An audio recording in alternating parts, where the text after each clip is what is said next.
പെരുമ്പാവൂരിലെ നിയമ വിദ്യാർത്ഥിയുടെ കൊലപാതകത്തിൽ പ്രതി അമീറുൽ ഇസ്ലാമിന്റെ വധശിക്ഷയ്ക്ക് സ്റ്റേ. അപ്പീലിൽ സുപ്രീം കോടതി അന്തിമ തീരുമാനമെടുക്കുന്നത് വരെയാണ് ഈ ശിക്ഷ സ്റ്റേ ചെയ്തിരിക്കുന്നത്. വധശിക്ഷ റദ്ദാക്കുന്നതിൽ പ്രതിക്ക് അനുകൂലവും പ്രതികൂലവുമായ ഘടകങ്ങളുണ്ടെങ്കിൽ അറിയിക്കണമെന്നും കോടതി നിർദ്ദേശിച്ചു.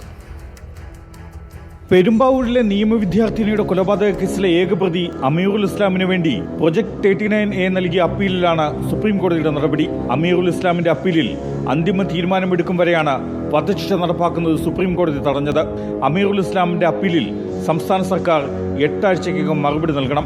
ജയിലിൽ പ്രതിയുടെ പെരുമാറ്റം ഉൾപ്പെടെയുള്ള കാര്യങ്ങളിൽ Viyyur central jail superintendent report നൽകണം. പ്രതിയുടെ മാനസിക മാറ്റങ്ങൾ പരിശോധിക്കാൻ തൃശൂർ മെഡിക്കൽ കോളേജ് സൂപ്രണ്ട് പ്രത്യേക സമിതിയെ നിയോഗിക്കണം. സർക്കാർ അഭിഭാഷകൻ വഴി സുപ്രീം കോടതിയിൽ തൃശൂർ മെഡിക്കൽ കോളേജ് സൂപ്രണ്ട് മാനസികാവസ്ഥ സംബന്ധിച്ച റിപ്പോർട്ട് നൽകണം. പ്രതിയുമായി അഭിമുഖം നടത്താൻ നൂരിയ അൻസാരി എന്ന വ്യക്തിയെ നിയോഗിച്ചു. വധശിക്ഷയ്ക്ക് വിധിക്കപ്പെട്ട പ്രതിക്ക് അനുകൂലവും പ്രതികൂലവുമായ കാര്യങ്ങളിൽ നൂരിയ അൻസാരി അമീറുൽ ഇസ്ലാമിന്റെ അഭിഭാഷകൻ വഴി റിപ്പോർട്ട് നൽകണം. ഇതിന് 12 ആഴ്ച സാവകാശം നൽകി. പരിഭാഷകയ്ക്ക് പ്രതിയുമായി സംസാരിക്കാൻ വിയ്യൂർ സെൻട്രൽ ജയിൽ സൂപ്രണ്ട് സൗകര്യമൊരുക്കണം. സംഭാഷണത്തിൽ സ്വകാര്യത ഉറപ്പാക്കണം. അമീറുൽ ഇസ്ലാമുമായി ബന്ധപ്പെട്ട രേഖകൾ പരിശോധിക്കാനും നൂരിയ അൻസാരിക്ക് സുപ്രീം കോടതി അനുമതി നൽകി. 2016 ഏപ്രിൽ 28 പെരുമ്പാവൂരിലെ ക്രൂരമായ കൊലപാതകം.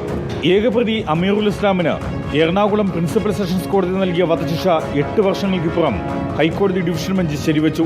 തുടർന്നാണ് വധശിക്ഷ റദ്ദാക്കണമെന്നും കുറ്റവിമുക്തനാക്കണമെന്നും ആവശ്യപ്പെട്ട് അപ്പീലുമായി അമീറുൽ ഇസ്ലാം സുപ്രീം കോടതിയെ സമീപിച്ചത്.